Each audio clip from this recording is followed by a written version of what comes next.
오늘의 주요 뉴스입니다. 지난달 26일 우리 영공을 침범해 서울까지 침투한 북한 무인기가 비행 금지 구역인 용산 대통령실 인근 상공까지 비행한 것으로 뒤늦게 밝혀졌습니다. 그동안 용산 비행 의혹을 부인해온 군 당국은 북한 무인기가 비행 금지 구역 북단 일부를 침범했다며 입장을 번복했습니다. 국정원은 당시 우리 영공을 침범한 북한 무인기가 5대라고 확인하며 용산 대통령실 촬영 가능성이 있다고 밝혔습니다.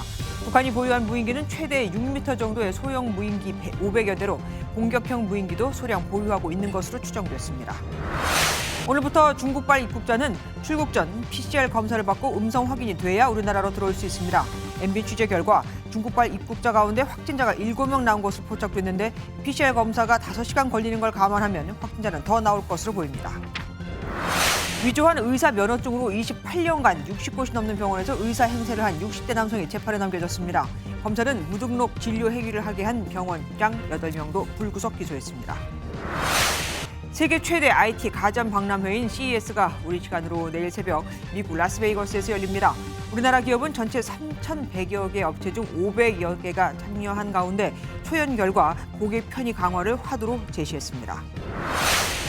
지난해 마지막 날 선종한 베네딕토 16세 전 교황의 장례미사가 오늘 바티칸성 베드로 광장에서 엄수됐습니다.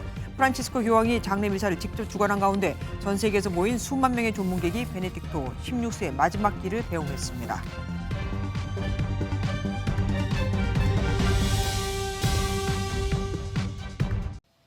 뚫리다니. 군 통수권자인 대통령이 있는 우리나라 안보의 심장과 같은 서울 용산이 북한 무인기에 뚫린 것으로 드러났죠. 그것도 열흘이나 늦게. 또 용산은 뚫리지 않았다고 강력히 부인하던 군 당국이 스스로 북한에 침투당한 사실을 인정했습니다. 여기 보태서 국정원은 북한 무인기가 용산 대통령실을 촬영했을 가능성까지 있다고 밝혔죠. 북한 무인기가 공격형이었다면 어떻게 됐을까요? 그래도 열흘 뒤에 북한 무인기가 왔다 갔네요 라고 했을까요? 북한 무인기 침투 당시 얼마나 위험한 상황이었는지 안병수 기자가 짚어보겠습니다. 지난달 26일 군사 분계선을 넘은 북한 무인기 한 대가 비행 금지 구역을 침범한 것으로 드러났습니다. 비행 금지 구역은 용산 전쟁기념관을 중심으로 대통령실과 국방부 청사에서 반경 약 3.7km에 설정된 구역입니다. 합참 전비태세 검열실이 조사를 벌인 결과 무인기 한 대가 비행 금지 구역 안으로 들어온 항적이 나왔습니다. 구체적인 항적은 비공개했지만 이 구역에는 서울 용산구와 중구를 비롯해 서초와 강남도 일부 포함됐습니다. 군 당국은 북한 무인기가 지나간 지역이 대통령실 안전을 위한 거리 밖이라는 점을 강조했습니다.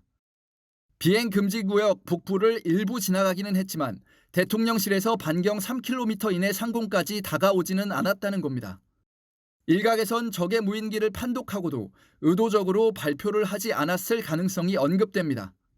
상식적으로 보면 군은 다 알고 있었다는 거죠. 근데도 어떤 그 언론이나 국민들로부터 이제 질타 받을 게 두려우니까 계속 속인 거죠. 합참은 일주일 만에 판단을 뒤집은 것에 대해 유감을 표명했습니다. MBN 뉴스 안병수입니다. 북한 무인기에 뚫린 P-73은 용산 대통령실과 국방부 청사를 중심으로 서울시청이 있는 중구와 정부 서울청사가 있는 종로구 그리고 서초구와 동작구 일부를 포함합니다. 무인기는 종로, 동대문, 중랑에서도 저공 비행을 했다고 하는데 그럼에도 우리 군은 일주일 전만 해도 북한 무인기가 비행 금지 구역을 지나가지 않았다며 큰 소리쳤었죠. 이를 축소하려다 더 키운 셈이 됐습니다. 김태희 기자가 보도합니다. 일주일 전 김병주 더불어민주당 의원은 북한 무인기가 용산 인근을 지나갔을 가능성을 제기했습니다. 당일 우리 군은 북한 무인기가 비행금지 구역을 통과하지 않았다며 강력히 부인했습니다. 적 무인기는 비행금지 구역 P-73을 침범하지 않았습니다. 사실이 아닌 근거 없는 이야기에 대해서 강한 유감을 표명합니다. 군의 입장은 일주일 만에 바뀌었습니다. 군이 윤석열 대통령에게 북한 무인기 한 대가 비행금지 구역 P-73에 진입했다고 보고했다는 사실이 알려지면서입니다. 북한 무인기가 고도 3km를 날아 유의미한 정보는 얻을 수 없었을 것이라고 단정했던 군의 설명에도 전문가들은 의문을 제기했습니다. 그 무인기에 그때보다 더 좋은 카메라를 실었는지 아니면 뭐 어떤 특수한 장비를 실었는지는 그 무인기를 못 잡았기 때문에 지금은 이렇다 저렇다 말할 수는 없죠. 일각에선 군이 피해를 축소하려 하다 일이 더 꼬인 것 아니냐는 의혹이 제기됩니다. MBN 뉴스 김태희입니다. 국회에선 정보위 전체 회의를 열고 국정원으로부터 북한 무인기에 대한 보고를 받았습니다. 앞서 국방부는 북한 무인기에 촬영 능력이 없다고 했지만 국정원은 무인기가 용산 대통령실을 촬영했을 가능성을 배제할 수 없다고 했죠. 또 북한이 자폭형 등 공격형 무인기도 보유하고 있다고 밝혔습니다. 유호정 기자가 보도합니다. 국정원은 우리나라 상공을 침범한 북한 무인기는 모두 5대였다고 확인하며 용산 대통령실을 촬영했을 가능성도 있다고 밝혔습니다. 용산 대통령실, 즉 촬영 가능성에 대한 우려를 표명했고 가능성 있다는 답변을 했습니다. 앞서 합참은 거리와 고도, 적들의 능력을 고려할 때 촬영은 할 수 없다고 본다며 촬영 능력 자체를 부인했지만 국정원은 그 가능성을 배제하진 않은 겁니다. 국정원은 또 북한이 소형기 위주로 500여 대의 무인기를 갖고 있으며 자폭형 무인기도 보유한 것으로 추정된다고 밝혔습니다. 1에서 6m급 소형기 위주로 20여 종 500여 대의 무인기를 북한이 보유 중인 것으로 파악하고 있으며 자폭형 등 공격형 무인기도 소량 보유하고 북한이 원거리 정찰용 중대형 무인기를 개발하는 동향도 포착됐으나 초기 단계로 파악된다고도 덧붙였습니다.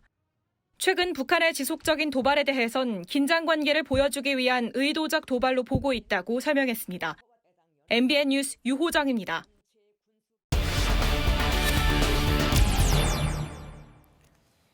대통령실이 있는 용산 턱밑까지 침범했다는 북한 무인기의 수준을 놓고 말이 엇갈리고 있죠. 국방부 출입하는 정치부 권용범 기자와 누구의 말이 맞는지 알아보겠습니다. 권 기자, 네. 북한 무인기가 대통령실까지 왔습니다. 만약에 왔다면 그럼 우리가 격추시킬 수 있는 거 아닙니까? 일단 먼저 대응 절차부터 설명을 드리면요. 이 북한 무인기가 식별이 되면 이 경고 방송과 사격을 하고 그다음에 요격을 하게 돼 있습니다.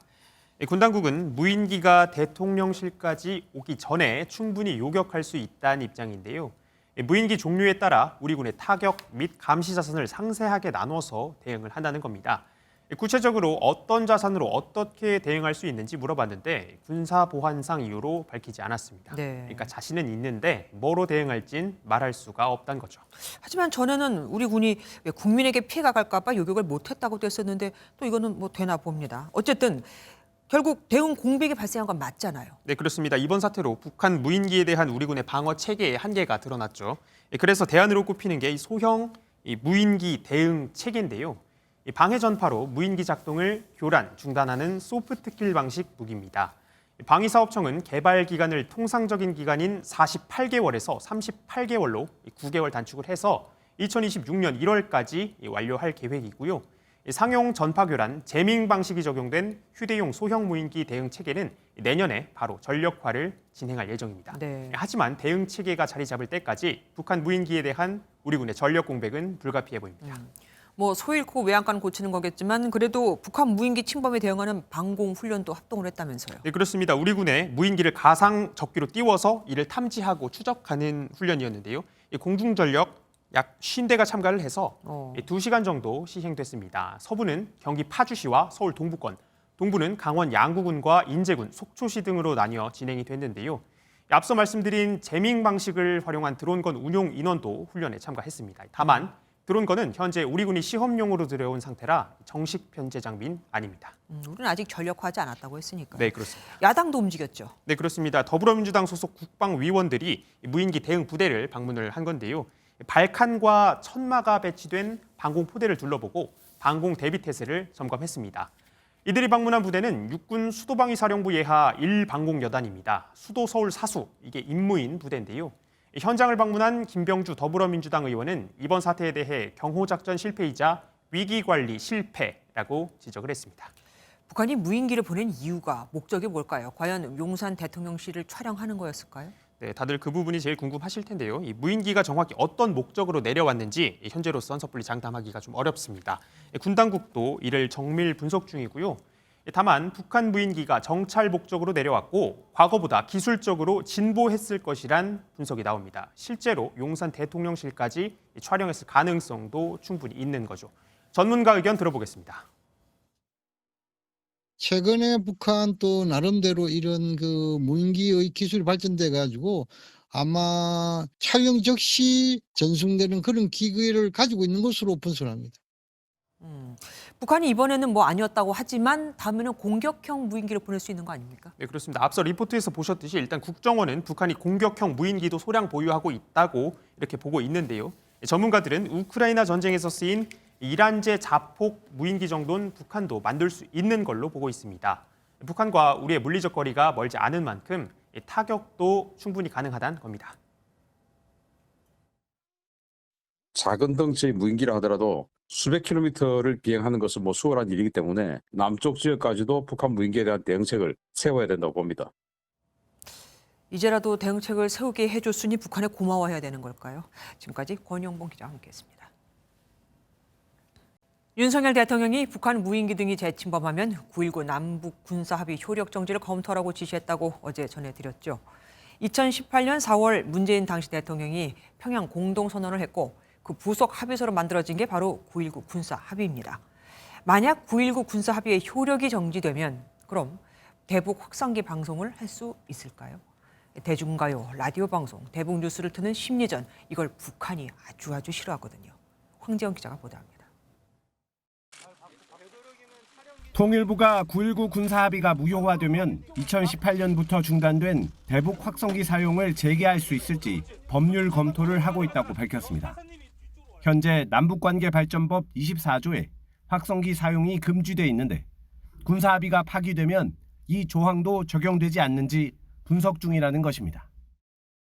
북한 재침법으로 9.19 군사합의 효력이 정지되면 지상과 해상, 공중에서의 적대 행위를 중지한다는 핵심 내용도 없어지므로 북한이 가장 싫어하는 확성기 카드부터 쓰겠다는 뜻으로 해석됩니다. 1962년부터 북한 관련 뉴스, 대중가요 등을 틀던 대북 확성기 방송은 2004년 중단됐다가 2010년 천안함 피격때 재개됐다 중단되기를 반복하는 등 남북 관계에 따라 부침을 겪었습니다.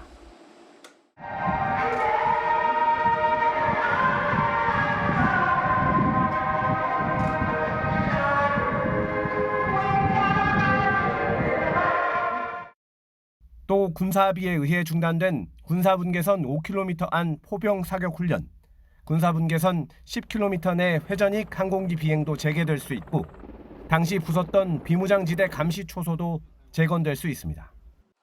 이런 가운데 2018년 9월 체결된 남북 정상의 평양 공동선언도 무효화가 검토되고 있다는 보도에 대해 대통령실은 현재 검토하고 있지 않다고 밝혔습니다.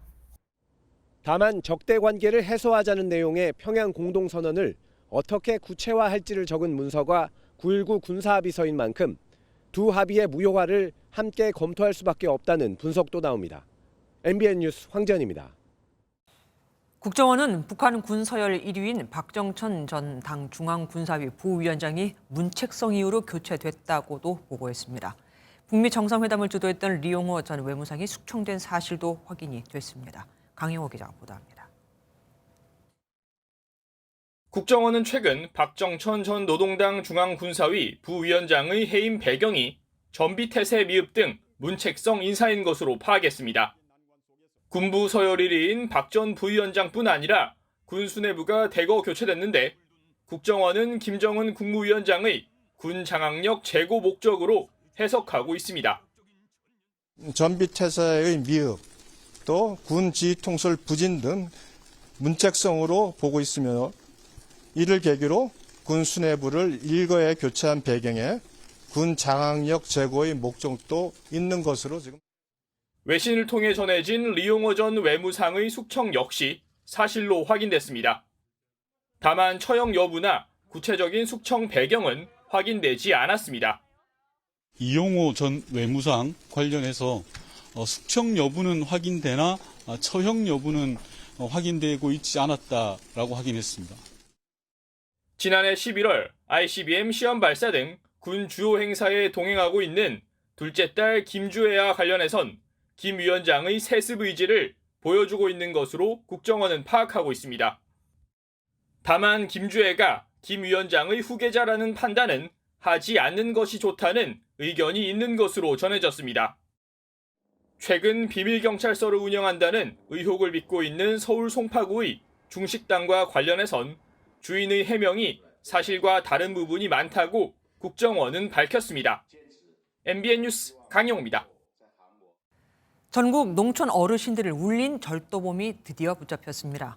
지난 10개월 동안 일주일에 한 차례 이상 농촌 빈집에 들어가 1억 원이 넘는 금품을 싹쓸이 해왔는데 낮에 노인들이 집보다는 주로 마을 회관에 가 있다는 걸 노렸습니다.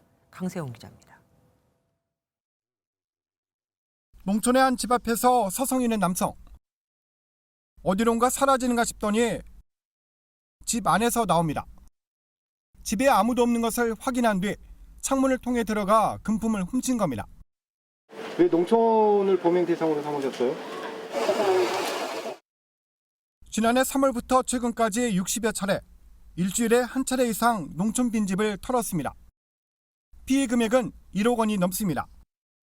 현재까지 확인된 바로는 제주, 강원도를 제외하고 전국을 돌면서 고령의 농촌 노인분들의 소중한 재산을 피해자는 농촌 노인들이 집이 아닌 주로 마을 회관에 함께 모여 있다는 점을 노려 범행을 저지른 것으로 드러났습니다. 외롭잖아요. 쓸쓸해. 벗도 없고 그래서 다 모이시죠. 농촌에선 문을 열어두거나 금품을 옷장이나 서랍에 두는 등 보관이 허술한 것도 절도의 표적이 된 이유입니다. 반지나 뭐 그런 거 있겠지만 그 특유로 딴 관리한 장소가 없지. 경찰은 상습적으로 빈집을 털어온 40대 김모 씨를 구속하고 여죄를 깨고 있습니다. MBN 뉴스 강세훈입니다. 요즘 연초라서 신년회 등 모임 많죠. 경찰도 전국적으로 새해맞이 첫 음주 단속을 실시했습니다. 물론 예고를 미리 했었죠. 조심하라 하고요. 하지만 음주 차량은 줄줄이 적발됐습니다. 이상혁 기자가 함께했습니다. 저녁 모임 장소로 유동인구가 많은 서울 강남의 압구정 로데오역 주변. 밤 10시 경찰의 경광등 불빛을 피해 황급히 다른 곳에 차를 주차하려던 한 남성. 집에 귀가하시려고 주차하셨어요? 아니 저기 그냥 바로 옆이어가지고 차. 측정기를 내밀자 머뭇거리더니 결과는 면허정지 수치입니다. 칵테일 한 잔 마셨어요? 칵테일 2잔이래.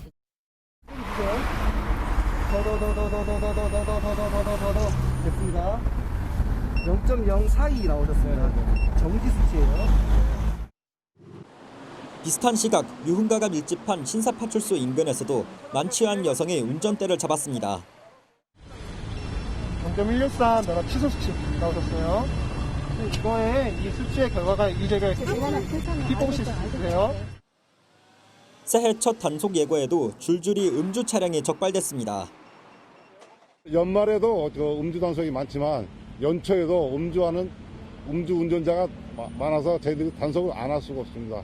법규 위반자도 단속도 하면서 PM도 단속을 하고 있습니다. 통상 모임과 약속이 많은 연말연시, 음주운전의 유혹은 술자리에서부터 시작됩니다. MBN 뉴스 이상혜비입니다.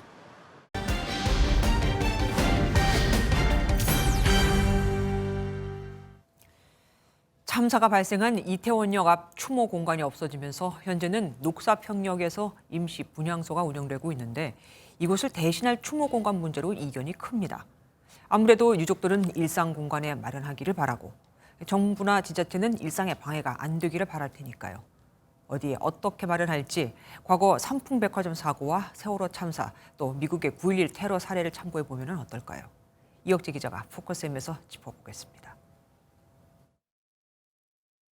이태원역 1번 출구 앞을 대신할 추모 공간에 대해 서울시가 제안한 후보지는 서울 동빙고동 상가 건물 등 3곳입니다.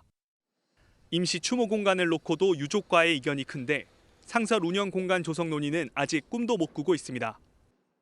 앞으로 이런 불행 참사가 일어나지 않도록 모든 시민들이 잊지 않고 기억할 수 있게 쉽고 편하게 추모할 수 있는 접근성이 좋은 곳으로 만들어져야 된다고 생각합니다. 다른 참사 추모 공간은 어떻게 조성됐는지 알아봤습니다. 502명의 목숨을 앗아간 1995년 서울 삼풍백화점 붕괴 사고. 참사 후 서울 양재동의 공원 한켠에 위령탑이 세워지고 추모 공간이 마련됐습니다. 서울 강남 한복판인 탓에 인근 주민 반발이 큰 데다 재원 마련이 어렵다는 이유로 현장에서 6km 떨어진 양재동에 위령비를 세우자는 정부 말에 결국 따라야 했습니다. 추모비라도 현장에 있게 해달라고 예언하면서 저희가 부탁을 많이 했었죠. 주변에 땅값이 내려간다. 매연이 가득한 경부고속도로 한쪽 구청이 이렇게 오게 되어 있었습니다. 지난 2014년 304명이 희생된 세월호 참사 추모 공간은 한창 조성 중입니다. 입지 선정부터 이견이 심해 5년이 지난 2019년에야 단원고가 있는 경기도 안산의 추모 공간 조성이 확정됐습니다.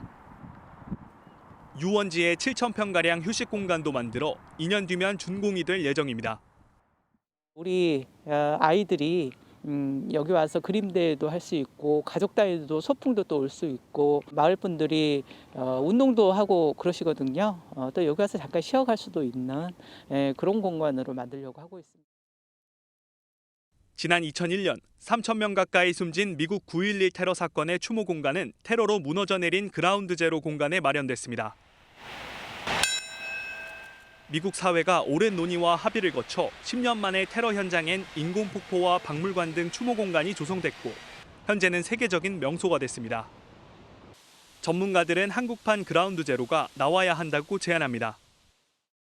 우리가 그런 공간을 한 번도 안 가져봤고 우리 사회에 어떤 긍정적인 영향이 있을 것인가에 대한 합의 이런 것들이 필요한 게 아닌가. 159명의 소중한 목숨을 앗아간 이태원 참사. 부끄러운 참사가 아닌 그날을 되새길 수 있도록 추모 공간 마련도 이제는 국민 모두의 지혜와 합의를 모아야 할 때입니다. MBN 뉴스 이혁재입니다. 통상 사회학에서는 한 세대를 15년 단위로 묶습니다.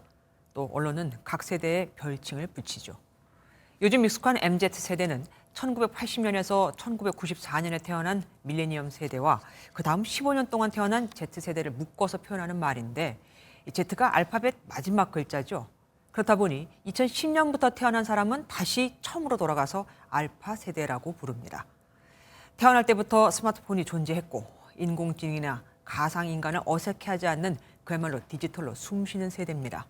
이제 알파 세대가 청소년기에 들어서면서 기업들도 이들을 잡기 위한 경쟁에 돌입했습니다. 이현재, 장가희 두 기자가 차례로 짚어보겠습니다. That's right, baby.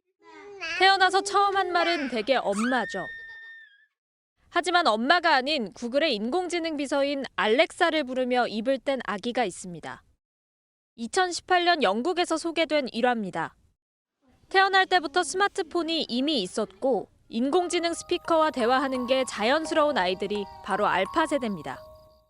TV보다는 15초 분량의 유튜브 쇼츠나 틱톡을 보고 현실보다는 가상세계에서 친구들을 만납니다.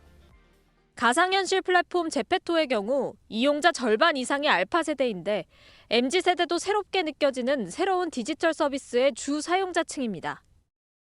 직전인 Z세대에 비해 온라인 콘텐츠 노출 경험이 15배 이상 늘어났고 크리에이터가 희망 직업 3위를 기록할 정도로 꿈도 기존 세대와 다릅니다. 종이접기 콘텐츠로 유튜브 채널을 운영하는 친구가 한 명 있다고 하더라고요. 컴퓨터를 배워서 유튜브를 올리고 싶고 저출산 시대에 태어난 아이인 만큼 온 가족의 소비가 집중돼 에잇포켓이라 불리기도 합니다.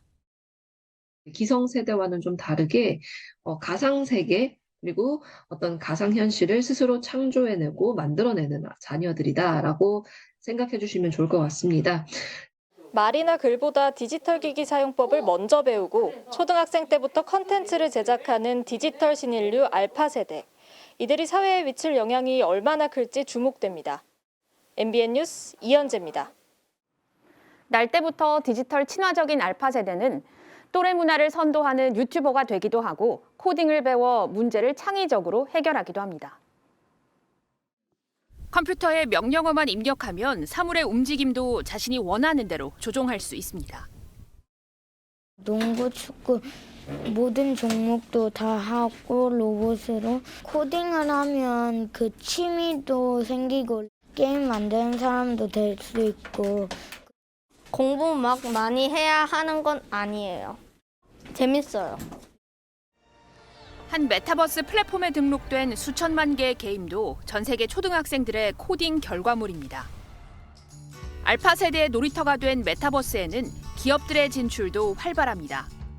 한 편의점 업체는 메타버스 내 가상 점포를 열었고 대형 기획사에선 인기 가수를 아바타로 등장시켰습니다.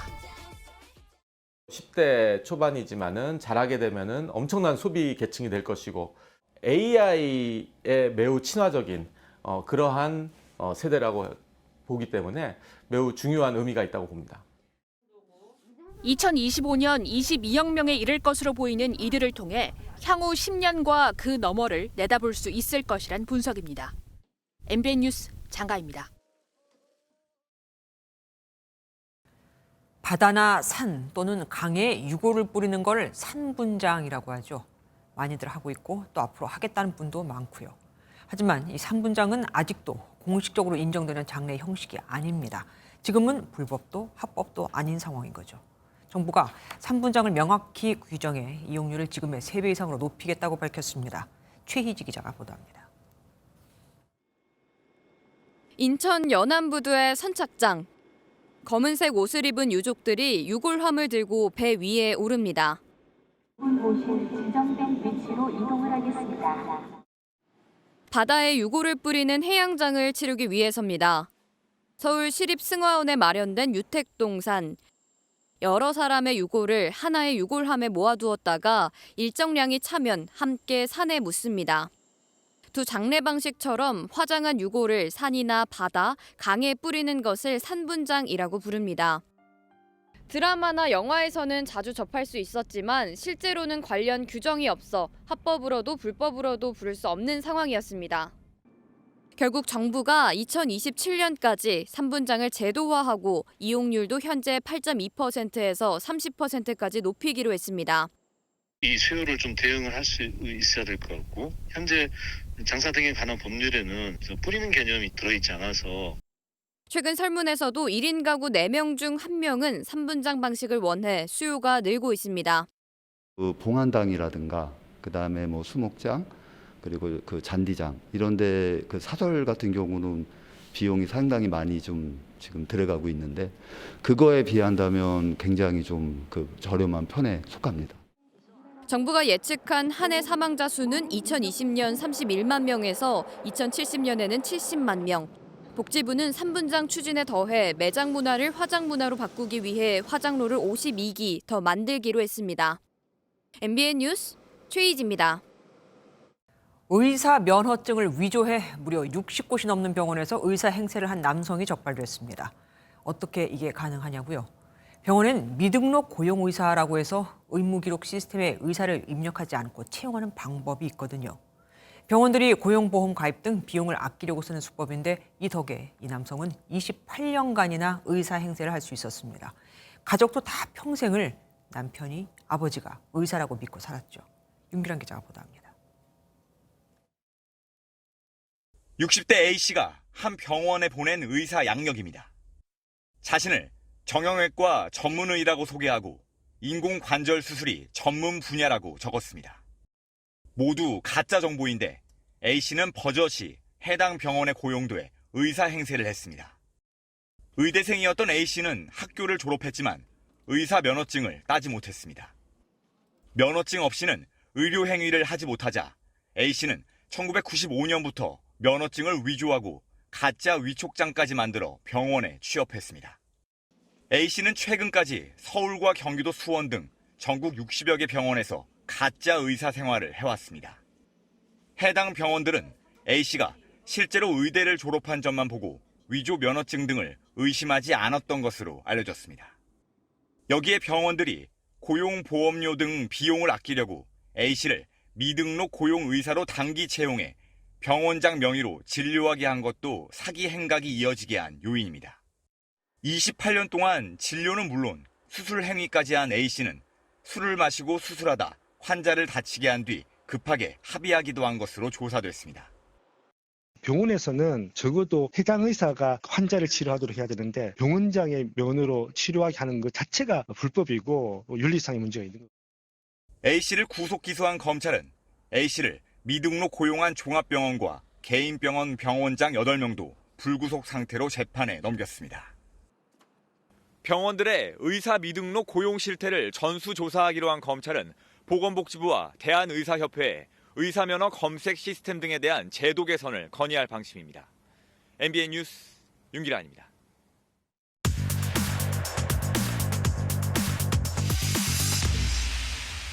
사건, 사고와 각종 사회 이슈에 대해 살펴보는 사회기자 M 정태웅. 한범수입니다. 첫 번째 키워드 보시겠습니다. 현금 30에 하시죠. 삐딱하기도 하고 그렇죠. 합의 보는 뭐 그런 내용인가요? 합의는 맞는데 악성 합의입니다. 한 기자 요새 편의점에서 술 살 때 민증 확인 받으세요? 저는 확인 안 한 지 한참 됐습니다. 그렇죠. 저도 그런데요. 이 최근 일부 청소년들이 아르바이트생들의 신원 확인이 소홀한 틈을 타서 담배 등을 구입하고는 나중에 편의점 점주를 찾아가서 신고하겠다며 돈을 협박하는 사례가 발견되고 있습니다. 점주 입장에선 함정에 걸렸다 이런 생각까지 들 법한데요. 그렇겠죠. 예. 도대체 얼마를 요구한다고 그러나요? 뭐 정해져 있진 않지만 많게는 30-40만 원까지도 요구한다고 하네요. 열심히 운영하는 편의점주들 입장에선 화나고 힘 빠질 것 같습니다. 네, 이 편의점 협회 관계자에 의하면 가족이 대신 와서 협박하는 경우도 있다고 하는데요. 문제는 적발 시에 영업정지나 벌금 이런 처분 때문에 점주들은 피해를 봐도 신고를 할 수가 없는 거죠. 미성년자한테 판 우리만 처벌을 받는 경우가 돼버리니까 그런 거를 악용하는 거죠. 그런 일이 이제 일어났다고 뭐 이 주위에서 일어났다고 얘기가 들으면 뭐 거기만 갔겠어요. 그러니까 불안하죠. 코로나 이후로 신원 확인 정확성이 떨어질 수밖에 없다고 토로하기도 합니다. 마스크 쓰고 안경 끼고 모자 쓰면 몰라요 정말. 그렇다고 안경 벗어주세요, 마스크 벗어주세요, 이것도 참 그것도 말하기가 좀. 민증 확인을 더욱 철저히 하는 게 맞겠지만 저런 나쁜 마음을 먹고 접근하는 것 자체가 정말 잘못됐다는 생각이 듭니다. 네, 바로 다음 보시겠습니다. 와이프 데려간 죄? 그냥 아내를 뭐 어디에 데려갔길래 죄가 돼요? 지인 결혼식장이요. 결혼식장이요? 아니, 부부가 가서 축하해주면 더 좋은 거잖아요. 축의금 액수에 따라 좀 달라지는 것 같습니다. 블라인드 게시글, 직장인들이 많이 쓰는 게시글 네. 예, 한번 읽어보시면요. 뭐 선배가 나 결혼할 때 10 내서 나도 선배 결혼식 때 10 냈다 요거잖아요. 예. 문제 없어 보이는데? 여기까지는 그렇죠. 네. 그런데 선배가 나중에 10만 원밖에 안 내고 아내까지 데려와서 밥을 먹었냐 이렇게 얘기를 했다는 거예요. 아니, 뭐 결혼식 비용이 뭐 워낙 만만치 않으니까 선배라는 분 입장이 이해 안 되는 건 아닌데 굳이 저렇게까지 얘기해야 되나요? 저도 그렇게 생각합니다. 그런데 여론은 좀 갈립니다. 네. 댓글을 보시면요. 10만 원 내고 온 가족이 외식했네 하면서 글쓴이를 나무라는 반응을 볼 수 있고요. 반대로 축하 인사가 중요하지 이게 계산하면서 따질 일이냐 이런 반응도 나왔습니다. 친분에 따라 좀 다른 것 같아요. 사실 많이 친하다고 하면은 친구들끼리 모아서 좀 더 많은 금액을 하기도 하고. 직장 동료다라고 하면은 제가 결혼식 안 갔을 때는 한 5만 원 정도 내고 있습니다. 아니 뭐 솔직히 저도 결혼식장 갈 때마다 액수에 대해서 좀 갈등 생긴 순간들 있습니다. 네, 설문조사 보실까요? 300명 가운데 48%는 5만 원만 축의금으로 해도 된다 이렇게 답을 했고요. 네. 나머지 40%는 10만 원 정도는 해야 한다고 얘기를 했습니다. 3만 원은 별로 없네요. 저도 뭐 5만 원 낼라 했다가 이 사람 나랑 안 친하다고 생각하는 거 아니야? 뭐 생각하면서 10만 원으로 바꾼 적들 좀 기억나네요. 네, 그래서 절충안도 있는데요. 친하든 안 친하든 결혼식에 안 가면 5만 원만 내고 가게 되면 식사비라도 생각해서 10만 원 내야 한다. 이런 식으로 분위기가 형성되고 있는 것 같습니다. 이러다가 앞으로 어중간하면 그냥 축의금 송금만 하고 결혼식장에는 안 가는 문화가 생기지 않을까 이런 생각도 드네요. 다음 키워드 보시겠습니다. 발명자 인정해 주세요. 누구를 발명자로 인정해 달라는 거죠? 인공지능 AI입니다. 인공지능이요? 예. MBN에도 AI 앵커가 있잖아요. 네. 뭘 발명했길래 이런 말이 나오나요? 식품 용기랑 우리 신경의 특성을 활용한 램프인데요. 미국 스티븐 테일러 씨의 AI가 만든 작품이라고 합니다. 그림만 봐선 어떤 작품인지 잘 그렇죠. 모르겠는데요. 결국 인정됐나요? 아닙니다. 이게 국내외 현행법상 사람만 발명자가 될 수 있기 때문인데요. 아직은 인공지능이 스스로 뭔가를 발명할 정도까지는 가지 않았다. 뭐 이런 이유인 거죠. 특허법 또는 판례를 통해 발명자로서 자연인만을 인정하고 향후 주요국 대법원 판결, 결과 등을 종합해서 인공지능 관련 지식재산 제도를 정립해 나갈 계획입니다. 여기에 테일러 씨도 가만히 있지는 않았는데요. 최근 우리 법원에 해당 결정에 대한 행정소송을 낸 상황입니다. 빅데이터를 이용한 AI 발명품이 창작이냐 짜깁기냐 논란이 일고 있는데 점차 우리 생활에 스며드는 만큼 지속적인 법 개정 논의가 필요할 것 같습니다. 지금까지 사회기자 M이었습니다. 오늘부터 중국발 입국객들은 비행기 탑승 전 48시간 내에 한 PCR 음성 확인서나 24시간 내 의료용 신속 항원검사 음성 확인서가 있어야 한국에 들어올 수 있습니다. 그럼 당연히 한국에 들어올 때는 거의 다 음성이어야겠죠. 하지만 오늘 중국발 입국자 중 최소 7명이 확진된 상태였습니다. 전남주 기자가 단독 보도합니다. 오늘 오전 인천국제공항입니다. 중국 베이징에서 출발한 사람들이 입국장의 모습을 드러내고 곧바로 국군 지원단의 안내에 따라 PCR 검사 센터로 이동합니다. 이들은 PCR 검사를 받고 결과가 나올 때까지 5시간 정도 별도의 공간에서 머물러야 합니다. 그런데 이 중 한 남성이 도착 후 PCR 검사 뒤 확진 판정을 받아 인천공항 인근 격리시설로 옮겨졌습니다. 다른 여성 역시 확진 판정을 받고 동거 가족의 집에서 격리시설에 들어가게 됐습니다. 중국에서 출발할 때 음성 확인서를 제출했는데도 양성 판정을 받은 겁니다. MBN 취재 결과 격리시설로 옮겨진 4명을 포함해 최소 7명이 확진 판정을 받은 것으로 확인됐습니다.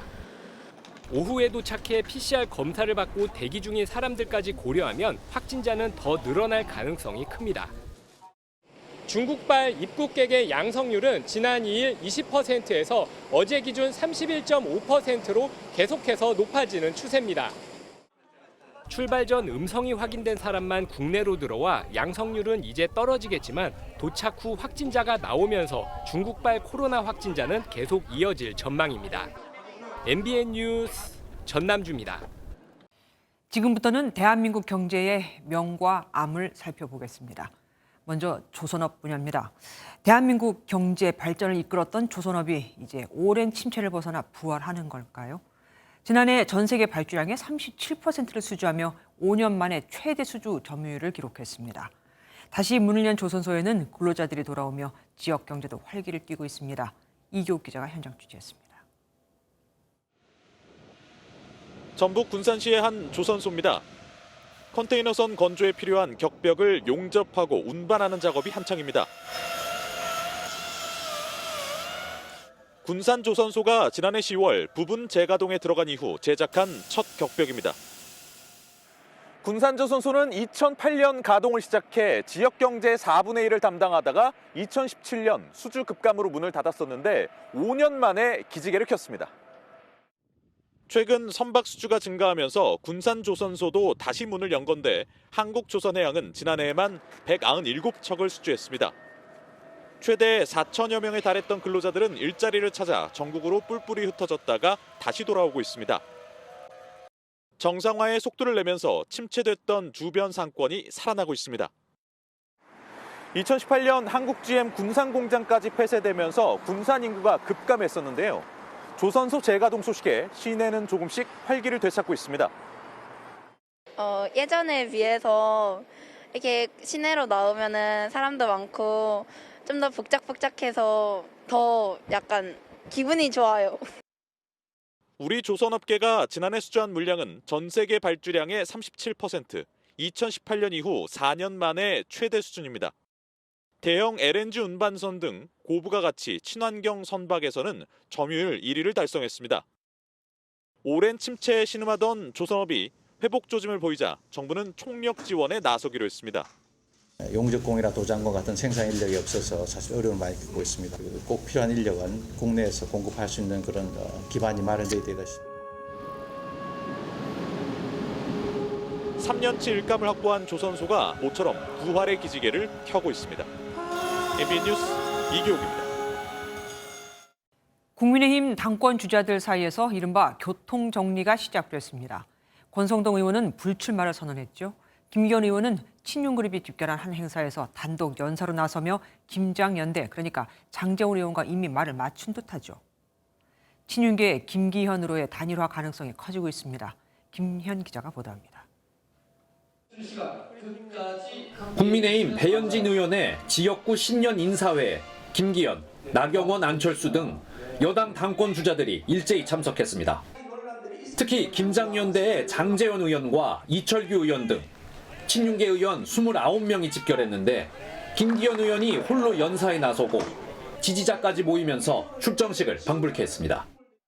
대통령이 꼭 말을 해야 하는 것입니까? 눈빛만 보면 알아들어야 되겠습니까, 여러분?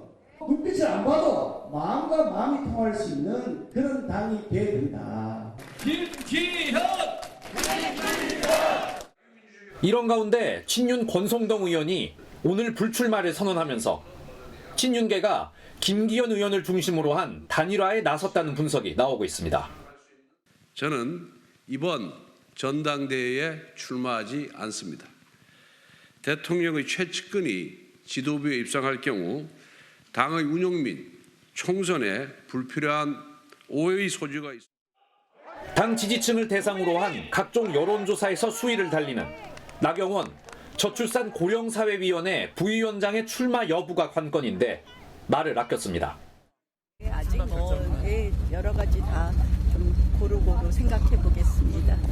여러 가지로 다 고민하고 있습니다. 조금 더 생각해 보겠습니다. 또 다른 당권 주자인 윤상현 의원은 경북 구미에서 출마를 공식 선언하는 등 당권 경쟁이 본격화되고 있습니다. MBN 뉴스 김현입니다.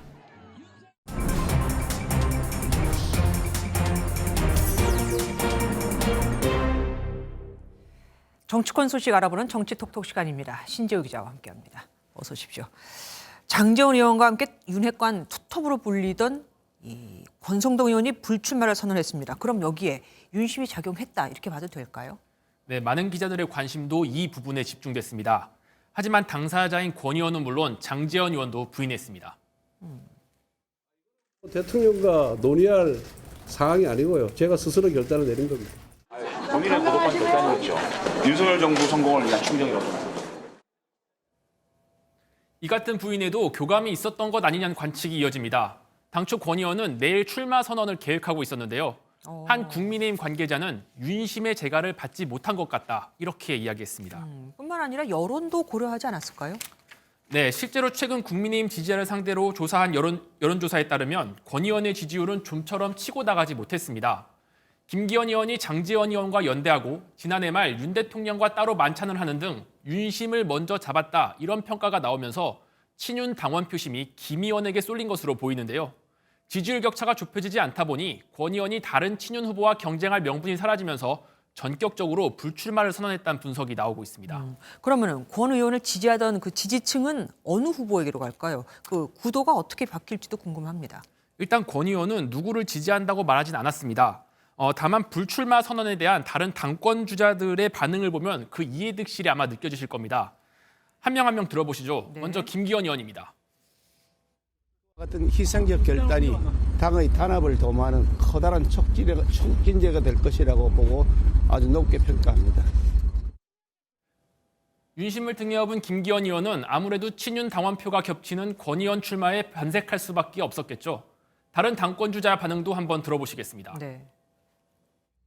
이번 총선에서 승리를 했다고 해서 자동으로 아주 편하게 정말 꽃길로 대선 후보가 되는 건 절대로 아니다. 아마도 대선의 경험이 없으셔서 최측근의 우려를 생각하니까 생각나는 분도 있더라고요. 그래서 이 대통령 최측근들은 좀 자중했으면 하는. 권 의원이 차기 대표는 대권 욕심보다 당의 이익에 집중해야 한다고 한 만큼 안철수 의원이나 비교적 친윤 색채가 옅은 윤상현 의원에겐 큰 도움이 되지 않을 것으로 보입니다. 전당대회까지 2개월 정도 남았죠. 그럼 그 기간 동안 혹시 변수가 있다면 어떤 게 있을까요? 네, 앞서 여론조사에서 보신 것처럼 당심에서는 나경원 저출산 고령위원회 부위원장이 앞서 나가고 있지만 아직 출마 선언은 하지 않았습니다. 네. 유승민 전 의원도 출마 선언을 하지 않은 채 민주당은 윤핵관 당대표를 제일 좋아할 것이라며 윤심과 거리를 두는 전략을 갖고 가고 있는데요. 두 사람이 실제로 출마 선언을 할 것인지 한다면 언제 할지가 남은 변수로 보입니다.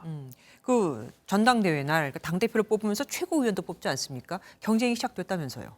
네, 국민의힘은 45세 이하 청년 최고위원을 포함해서 총 5명의 최고위원을 뽑습니다. 친윤 장해찬 청년재단 이사장이 이준석 전 대표를 겨냥하며 오늘 청년 최고위원 도전장을 던졌습니다. 기회주의, 보신주의, 내부 총질 같은 보수 진영 내부의 나쁜 습관을 청산하고 이준석계를 저격하면서 출마했다는 건 최고위원도 그러면 친윤과 반윤으로 나뉜다는 얘기입니까? 네, 아무래도 이준석 전 대표 사태를 겪으면서 바뀐 당원이 영향을 미친 것으로 보입니다.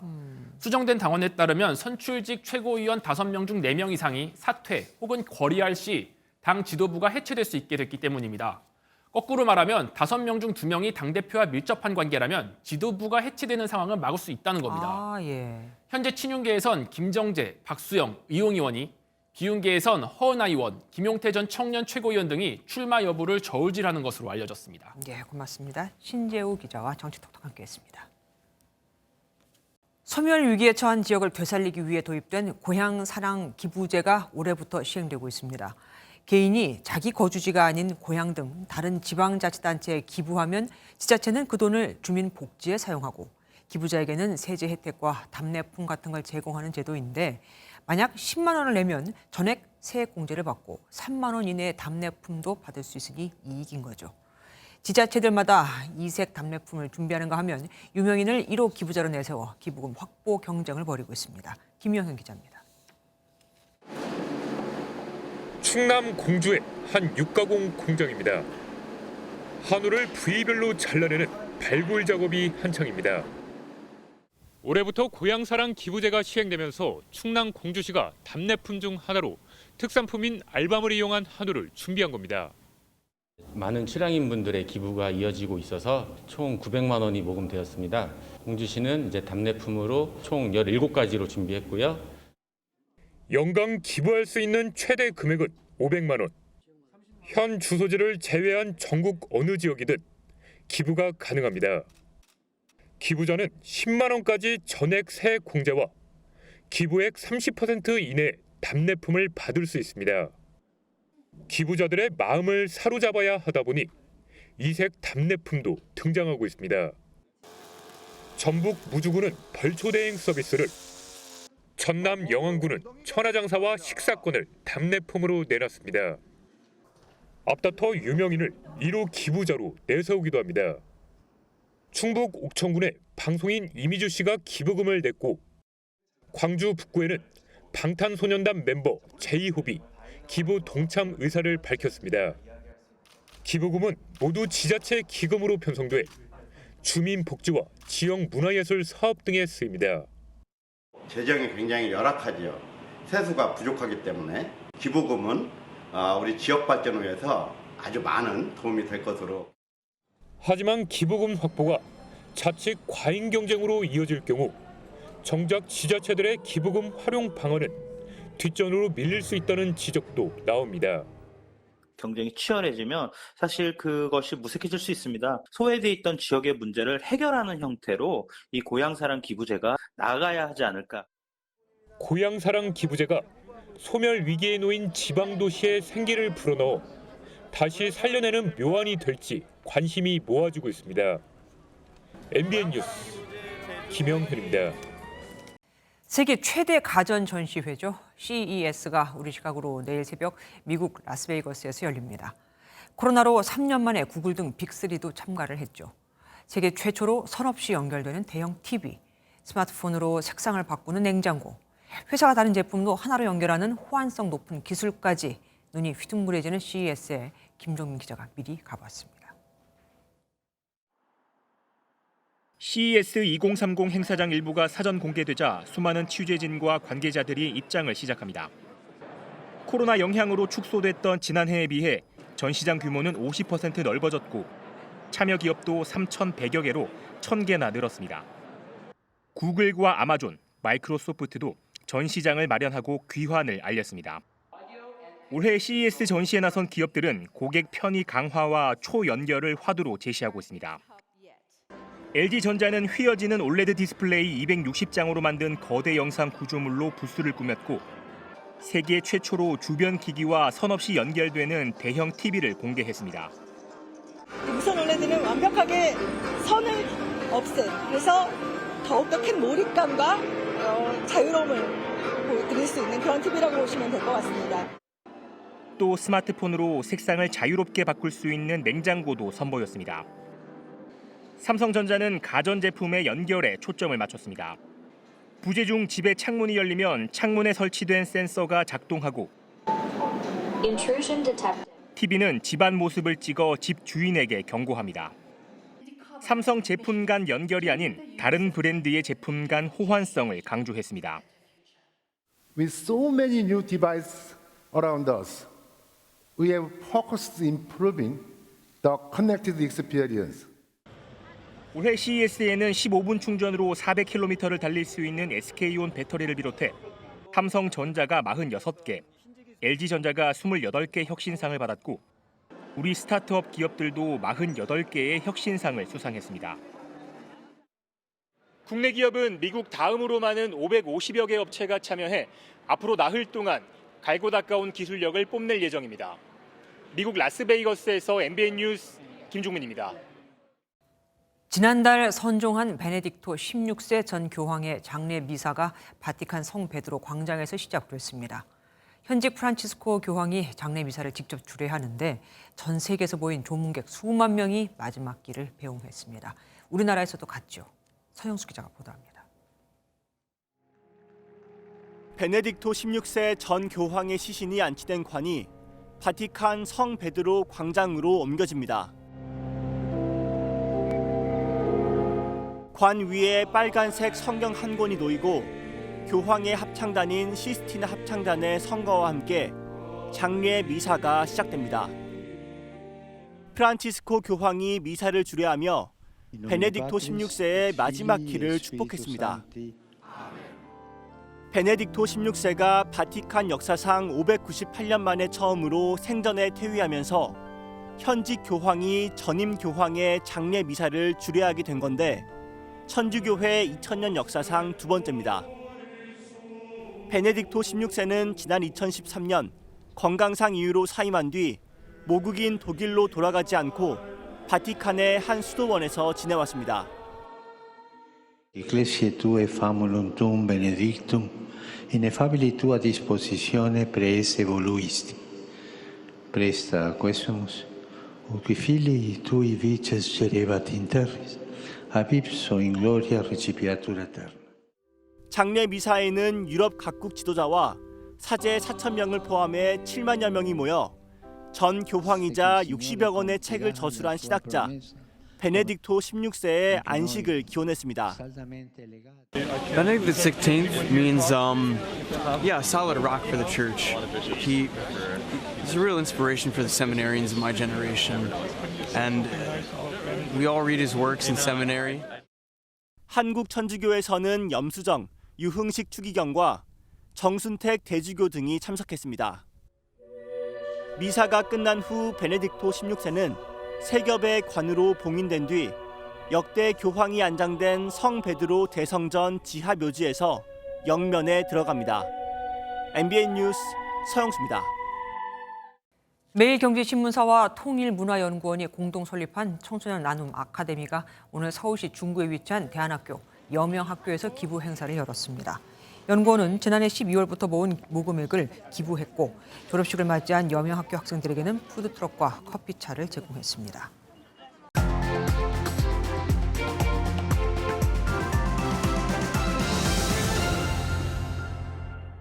The mafia balloons? They can't go into one of our regular safe houses.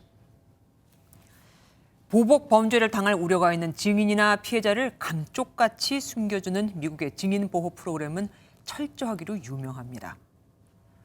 미 행정부와 의회가 1970년 법을 제정했으니 역사가 50년을 넘었죠.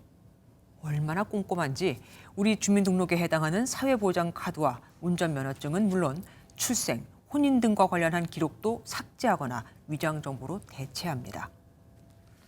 증인 보호 프로그램은 대상자가 정부로부터 받은 돈이 평균 $6만, 7천만 원이 넘는데 이사 경비와 생활비는 물론 새 직장도 알선해주고 필요할 경우 성형수술 비용까지 지불해주죠.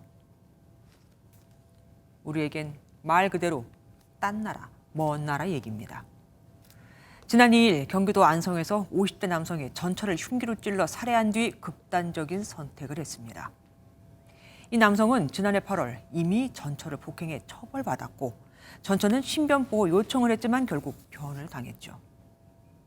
1년 전 경찰은 신변보호의 명칭을 범죄 피해자 안전조치로 바꿨습니다. 2021년 11월 경찰의 신변보호를 받던 30대 여성이 사귀던 김병찬으로부터 스토킹 협박 끝에 살해당했고 한 달 뒤에는 신변보호 조치를 받던 여자친구의 어머니를 살해한 이석준 사건이 터진 이후예요. 보복범죄가 우려될 땐 첨단 장비를 지원하고 맞춤형 순찰을 제공하겠다며 명칭 또한 바꿨지만 또 이런 사건이 발생한 겁니다.